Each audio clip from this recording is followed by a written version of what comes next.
அனைவருக்கும் வணக்கம்.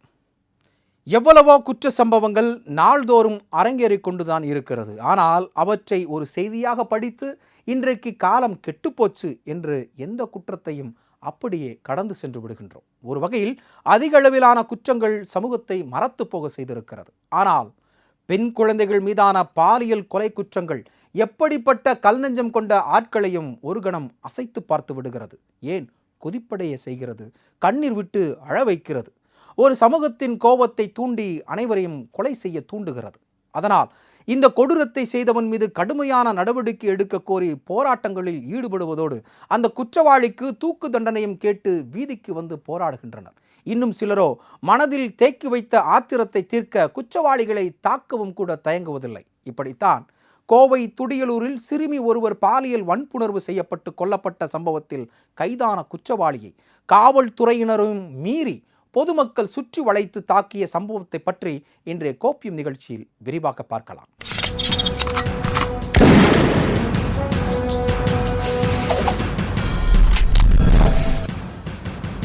கோவை சிறுமியை பலாத்காரம் செய்த சந்தோஷ்குமாரை கண்டு கொதித்து போன பொதுமக்கள். மருத்துவ பரிசோதனை முடிந்து வெளியே வந்த குற்றவாளியை சரமாரியாக தாக்கிய பயங்கரம். கொலை குற்றவாளியை தாக்கியவர்கள் மீது வழக்கு பதிவு செய்த போலீஸ்.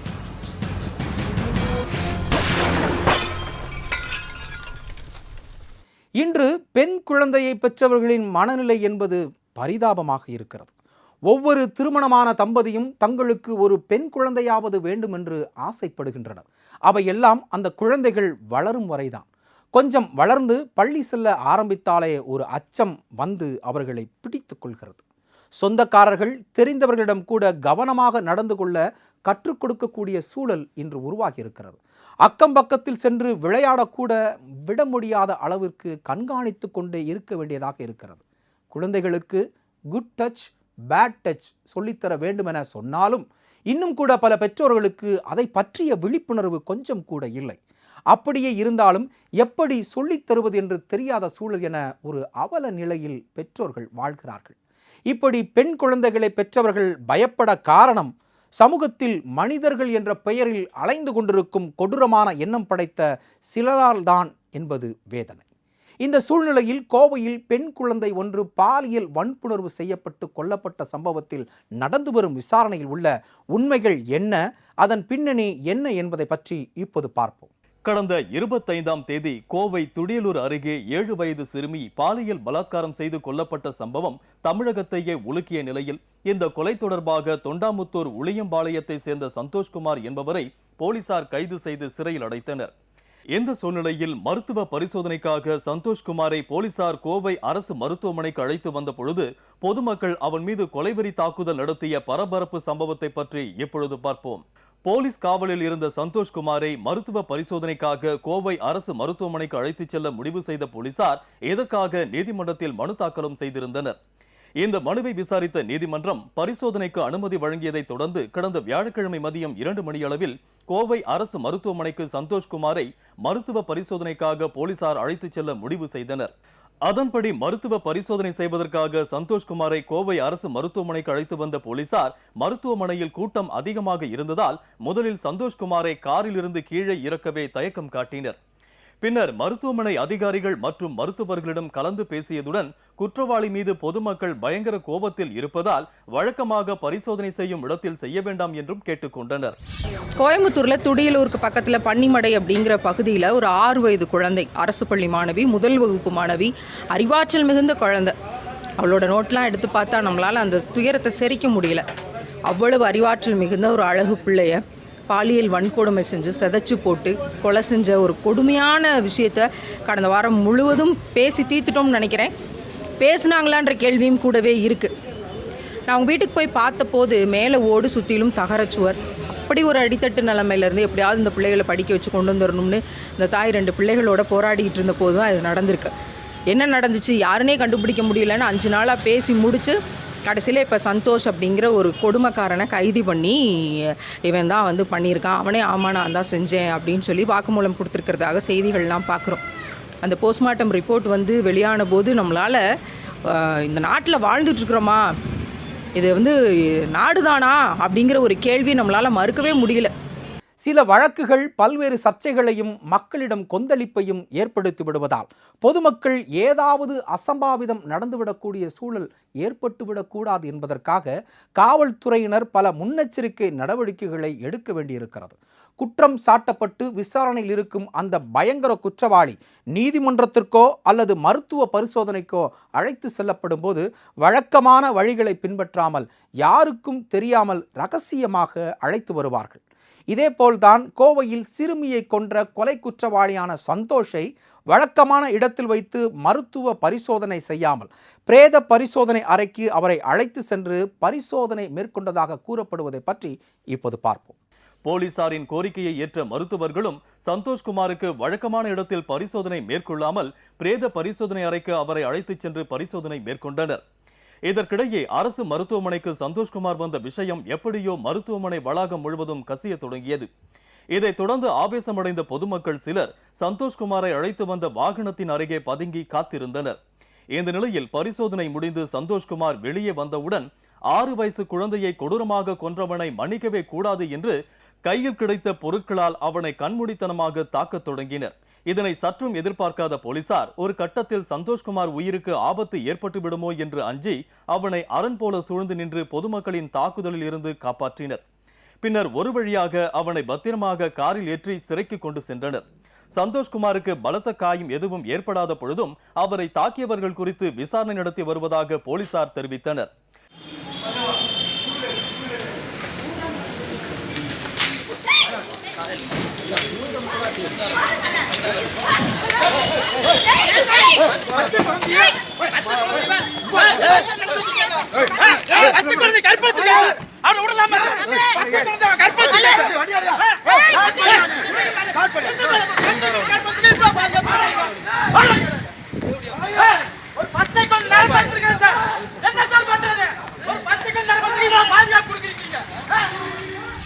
பிள்ளைகளை பக்கத்து வீட்டில் விட முடியல, யாரையும் நம்பி விட முடியல, பேச முடியல, பிள்ளைகளை தனியாக வந்து சுதந்திரமாக விளையாட விட முடியல. எங்கே?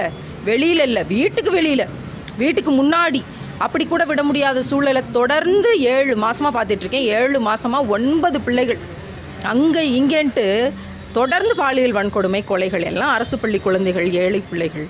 என்ன நடந்துட்டுருக்குன்னே தெரியலை. இதுக்கு நடுவில் நேற்று செய்தி நான் பார்க்கும்போது ஏதோ ஒரு மருத்துவ பரிசோதனைக்காக போயிட்டு வெளியில் அந்த சந்தோஷங்கிற கொடுமைக்காரன், அந்த கொடூரன், என்ன சொல்லி பேசுகிறதுன்னு தெரியல, அவன் வரும்போது ஒரு 4-5 பேர் வந்து தாக்கியிருக்காங்க. பெற்றோர்கள், பொதுமக்கள் அப்படின்னு நான் நினைக்கிறேன், தாக்கியிருக்காங்க. இவன்லாம் ஒரு மனுஷனா அப்படின்ட்டு வேகமாக அவனை வந்து பாதுகாப்போட, எனக்கு அதான் தாங்க முடியல, இவனுக்கு என்னடா பாதுகாப்பு அப்படின்ட்டு. நான் தான் செஞ்சேன்னு சொல்லும்போது எல்லாருடைய தாக்கம் என்னவாக இருக்குன்னா, அவன் தான் ஒத்துக்கிட்டான்ல விசாரணையில், ஆமாம் இவன் தான் செஞ்சான் அப்படின்னு போலீஸ் சொல்கிறாங்க அப்படின்னா இன்னென்ன வந்து விசாரணையும் இன்னென்ன தேவைப்படுது, ஆதாரங்கள் சரியாக இருக்குது, காவல்துறை இவன் தான் செஞ்சான்னு சொல்லிட்டாங்கன்னா அடுத்த நாளே சுட்டுக்கொள்ளுங்க. அவங்க வந்து அந்தந்த ப்ராசஸ் பண்ணும்போது கூட்டு வரும்போது நீங்கள் வந்து பொதுமக்களை அடிச்சிருக்கிறது வந்து அவ்வளோ ஒரு என்கரேஜ் பண்ணுற விஷயம் கிடையாது. அந்த கோவத்தை வந்து வேறு மாதிரி காமிங்க. அந்த கோவத்தை வந்து செயல்படாத அரசு மேலே காமிங்க.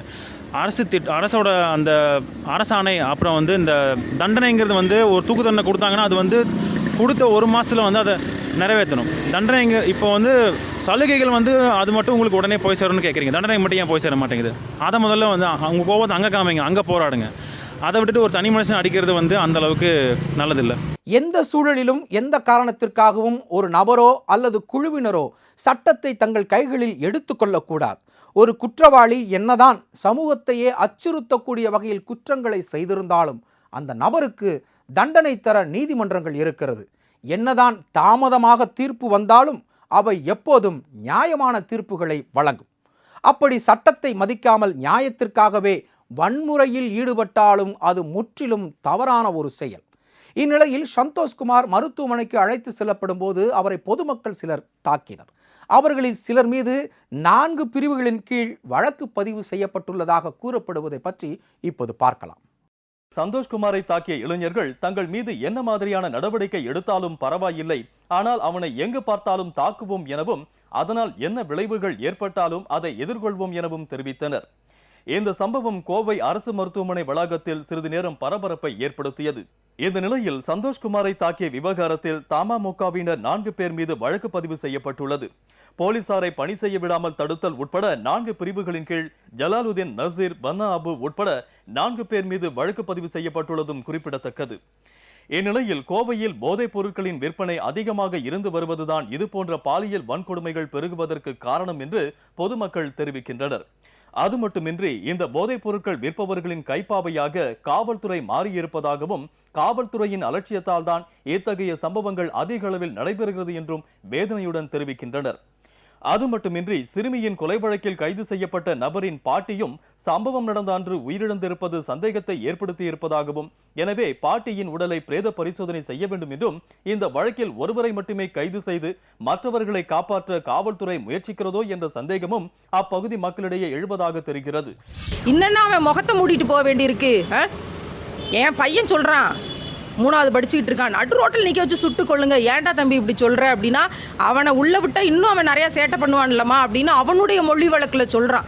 குழந்தைகள் கூட உணர்கிறார்கள். என்னுடைய தங்கை, என்னுடைய தோழி, என்னுடைய சகோதரின் குழந்தைகள் கூட உணர்ந்து வைத்தறிச்சலோடு பேசும்போது இன்றைக்கி சட்டம் மிக தாமதமாக செயல்படும் தான் நினைக்கிறேன். இப்போ 5 வருஷம் கழித்து தேனியில் ஒரு 10 வயது சிறுமி பாலியல் வன்கொடுமை செஞ்சு கொலை செஞ்ச வழக்கில் தூக்கு தண்டனை கொடுத்துருந்தாங்க. அதை ரத்து பண்ணியிருக்கு 5 வருஷம் கழிச்சு. யாரை நம்புறது, எந்த நீதியை நம்புறது, எந்த சட்டத்தை நம்புறதுன்னு தெரியாமல் ஓடிக்கிட்டு இருக்கும்போது இவனை அடித்தவங்க மேலேயும் சில வழக்கெல்லாம் போட்டிருக்காங்கும் போது அதெல்லாம் என்னன்னே எனக்கு புரியலை. எதையுமே நம்ப முடியாத பெண் பிள்ளைகள் பெற்றிருக்கீங்களா, நீங்கள் பதட்டத்தோடயே இருங்க அப்படிங்கிற மாதிரி தான் தொடர்ந்து நடந்துகிட்டு இருக்கு. ஒரு வழக்கை பொறுத்தவரை பாதிக்கப்பட்டவர்கள் தரப்பில் பலர் மீது சந்தேகம் இருந்தாலும் அந்த குறிப்பிட்ட நபர்கள் குற்றவாளிகளாக இருக்க வேண்டும் என்ற அவசியம் கிடையாது. அதோடு தக்க ஆதாரம் இல்லாமல் ஒருவரை கைது செய்துவிடவும் முடியாது. அப்படியே காவல்துறையினர் சந்தேகத்தின் பேரில் கைது செய்து அழைத்து சென்றால் எப்படிப்பட்ட நபரிடம் இருந்தும் உண்மையை வாங்கி விடுவார்கள். மேலும் என்னதான் விரைவாக நடவடிக்கை எடுத்தாலும் சில நேரங்களில் காவல்துறை மீது பொதுமக்கள் நம்பிக்கை வைப்பதே இல்லை. சிறுமி கொல்லப்பட்ட வழக்கில் மேலும் சிலருக்கு தொடர்பு இருக்கலாம் என்று சந்தேகிக்கப்படும் நிலையில் சந்தோஷ்குமார் மட்டும் கைது செய்யப்பட்டதாகவும் மற்றவர்கள் கைது செய்யப்படவில்லை என்றும் கூறப்படுவதை பற்றி இப்பொழுது பார்க்கலாம். சிறுமி காணாமல் போன பொழுதே அவரது தாயார் தங்கள் வீட்டிற்கு எதிர் வீட்டில் இருக்கும் விஜயகுமார் என்று அழைக்கப்படும் சுதர்சன், அவர் தங்கியிருக்கும் வீட்டில் உரிமையாளர் மகன் கௌதம், துரைராஜ் மற்றும் தற்பொழுது கைது செய்யப்பட்டிருக்கும் சந்தோஷ்குமார் ஆகிய 4 பேர் மீது சந்தேகம் இருப்பதாக கூறியிருந்த நிலையில் சந்தோஷ்குமார் மட்டுமே கைது செய்யப்பட்டிருக்கிறார். மற்ற மூவரும் விசாரணை கைதிகளாகத்தான் இருக்கின்றனர். அது மட்டுமின்றி சந்தோஷ்குமார் தாமாக முன்வந்து கொலையை ஒப்புக்கொண்டதால் அவர் மட்டும் கைது செய்யப்பட்டிருப்பதாகவும் மற்றவர்கள் கைது செய்யப்படவில்லை என்றும் கூறப்படுகிறது. இந்த சம்பவத்தில் சிறுமியின் தாய் சந்தேகத்திற்குரியவர்கள் என்று கூறிய அனைவருமே கஞ்சா மற்றும் மது போதைக்கு அடிமையானவர்கள் என்பது குறிப்பிடத்தக்கது. மேலும் சம்பவத்தன்று விஜயகுமாரின் குடும்பத்தினர் அனைவரும் ஊருக்கு சென்று விட்டதாகவும் வீட்டில் விஜயகுமார் மட்டும்தான் இருந்தார் என்றும் அக்கம்பக்கத்தில் உள்ளவர்கள் கூறுகின்றனர். அது மட்டுமின்றி சிறுமியின் சடலத்தில் கட்டப்பட்டிருந்த டிஷர்ட்டின் விஜயகுமாருடையதுதான் என்று அவரது வீட்டில் இருப்பவர்களே கூறியதாக தெரிகிறது. அப்பகுதி மக்களே இவ்வளவு ஆதாரத்தை தரும் பொழுதும் போலீஸ் தரப்பில் சரியான ஆதாரங்கள் இல்லை என்று கூறப்படுவதால் இந்த வழக்கில் இருந்து யாரையாவது காப்பாற்ற போலீஸ் முயற்சிக்கிறதோ என்று அப்பகுதி மக்களிடையே சந்தேகம் எழுந்துள்ளன. இந்த சிறுமியின் கொலை விவகாரத்தில் போலீசார் தீர விசாரித்து குற்ற செயல்களில் ஈடுபட்ட அனைவருக்கும் தண்டனை பெற்றுத்தர முயற்சிக்காமல் ஆதாரம் இல்லை, சாட்சி இல்லை என்று சந்தோஷ்குமாருடன் வழக்கை முடித்துவிட பார்ப்பதாக அப்பகுதி மக்கள் குற்றம் சாட்டி வருகின்றனர். தண்டனைகள் லேட் பண்ண அவங்க ஹையரில் போய் அவங்க ஏதாவது ஒன்று பண்ணி வெளியில் வந்துடுறாங்க.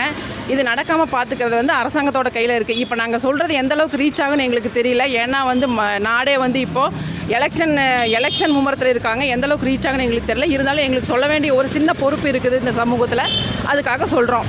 இன்னைக்கு சூழ்நிலையில் பொள்ளாச்சி பாலியல் வன்கொடுமையும் சரி, இன்றைக்கு நடந்த கோவையில் நடந்த ஒரு சிறுமியை பாலியல் பலாத்காரம் பண்ண விஷயமும் சரி, இது சமுதாயத்துக்கு இல்லை, பெண்களுக்கு இல்லை, எல்லாருமே வெட்கப்பட வேண்டிய ஒரு விஷயமா இருக்குது. இதில் சட்டத்தில் எவ்வளவோ மாற்றங்கள் கொண்டு வந்தாங்க. நிர்பயா கேஸில் பார்த்திங்கன்னா மாற்றங்கள் 2013 கொண்டு வந்தாங்க.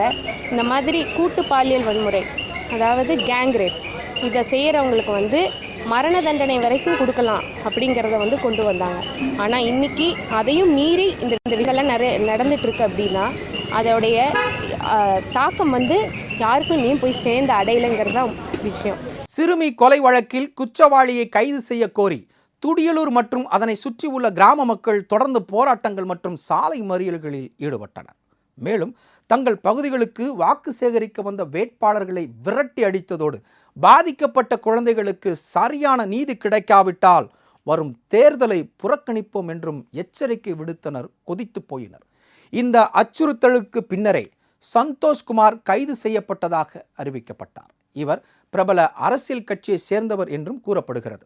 எனவேதான் போலீசார் ஆதாரம் இல்லை, சாட்சி இல்லை என்று பல்வேறு காரணங்களை கூறி கைது செய்வதில் தாமதம் செய்ததாகவும் கூறப்படுகிறது. இந்த கொலை விவகாரம் மனிதத்தன்மையற்ற செயல் என்பதால் எந்த அரசியல் நிர்பந்தங்களுக்கும் அடிபணியாமல் காவல்துறை குற்றவாளியை தகுந்த ஆதாரத்துடன் நீதியின் முன் நிறுத்தி கடுமையான தண்டனையை பெற்றுத்தர வேண்டும் என்பதே பலரின் கோரிக்கையாக இருக்கிறது. மீண்டும் மற்றொரு கோப்பியம் நிகழ்ச்சியில் சந்திக்கலாம். அதுவரை உங்களிடமிருந்து விடைபெறுவது அருள் கேப்ரியல் மற்றும் கோப்பியம் குழுவினர். நன்றி, வணக்கம்.